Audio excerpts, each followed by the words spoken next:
Hi అండి. మీలో ఎంతమందికి గోంగూర అంటే ఇష్టమో కామెంట్ చేసేయండి. అలాగే మీ దగ్గర గోంగూరని ఏమని పిలుస్తారో కూడా కామెంట్ చేసేయండి. మా దగ్గర తెలంగాణలో అయితే పుండుకూర అంటారు.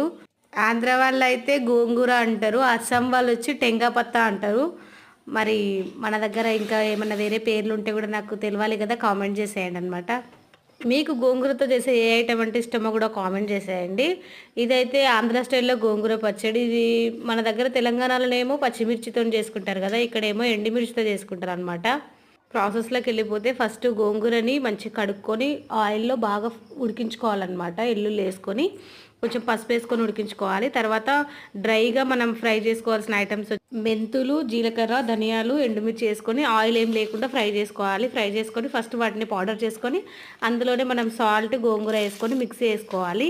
తర్వాత పోపులోకి ఆయిల్, వెల్లుల్లి, జీలకర్ర, మెంతులు, ధనియాలు కొద్దిగా, ఎండుమిర్చి, కరివేపాకు వేసుకొని పోపు